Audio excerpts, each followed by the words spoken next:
The Nigerian military insists troops were carrying out legitimate orders by setting ablaze MT TURA laden with 150,000 metric tons of stolen crude oil. At a news conference on military operations, the Director of Defense Media Operations, Major General Edward Buba, defended the action of the troops and also gave details on how troops intercepted a truckload of cannabis. Sifonesian reports. A forum that provides the military authorities the opportunity to provide updates on operations across the various theaters. It's the first time Major General Edward Buba will be talking to journalists since he assumed the role of Director of Defense Media Operations. Indeed, on the 15th of July, troops of Operation Awase during stop and search operation along road Ajilete, Owode, in Yewa South local government area of Ogun State, intercepted and arrested a truck with two occupants, one a Ghanaian, the other a Nigerian. A search on the truck led to the discovery of 702 cartons of 12 caliber Resta cartridges, each carton containing 25 cartridges. Also arrested were 250 packets containing 10 cartridges of black pellets. Wow. And then he defended the burning of a large vessel laden with stolen crude oil by troops, saying they were carrying out legitimate orders. Is that in the military, we work with instructions. Whatever instruction we get, we operate with it. If it is reviewed, we will operate with it. We don't make the laws. We work with the laws that are given to us. While troops succeeded in busting drug trafficking rings and intercepting ammunition meant for separatist groups, the new methods adopted by criminal gangs continue to throw up more challenges. Sifonesian, TVC News, Abuja. The Nigerian Senate has resolved to abolish age limitations in job advertisements and asked the federal government to immediately draw up policies that relate to equality of opportunity and treatment in access to employment at all levels. These resolutions by the Senate are sequel to a motion titled Age Requirement Precondition for Employment in Nigeria, Urgent Need for Intervention, sponsored by Senator Abamoro. TVC News correspondent Tijesu Adeoye reports. For employment of Nigerians. Presenting the motion on the floor of the Parliament, Senator Abamoro hinges his argument on Chapter 4, Section 42, Subsection 2 of Nigeria's 1999 Constitution as amended, which provides every citizen the right to freedom from discrimination.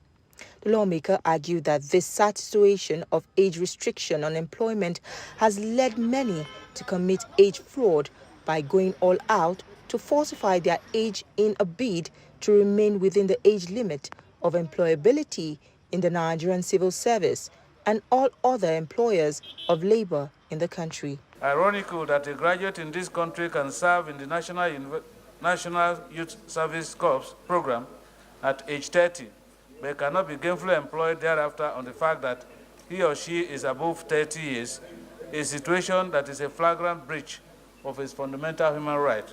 You cannot, under the Nigerian laws, impose on an employer policies with regards to age. However, in the Nigerian labor statutes, it is clear that once you are up to the age of 18, you are employable. But the decision to employ, whether you are 18, 19, 20, or 40, is the discretion of the employer. Among other resolutions, the upper legislative chamber urged the Federal Ministry of Labor, Employment and Productivity and other relevant agencies to restrict and discourage public and private employers from depriving millions of job seekers of employment opportunities merely for not meeting the age requirements. Tijesu Adeoye, TVC News, Abuja. House of Representatives has now challenged security agencies to adopt new tactics and strategies to end daily banditry attacks in Basari, Safana Federal Constituency of Katsina State. The Parliament also dwelt on the need to improve welfare package for members of the armed forces. National Assembly correspondent Joke Adisa has details. May the agenda so rest in perfect peace. Another day at plenary and security issues again top legislative business. Aliyu Abubakar from Katsina State laments the rising cases of kidnapping, killings and other banditry attacks in East constituency. He says economic activities have become practically impossible as his constituents can no longer go to their farms. His appeal is that the newly confirmed security chiefs should respond to his distress call. Bandits attacked these villages, leaving many dead and others were wounded and kidnapped. Currently, there are some people that are receiving treatment at Federal Medical Center Katsina, and some are in the hands of these bandits.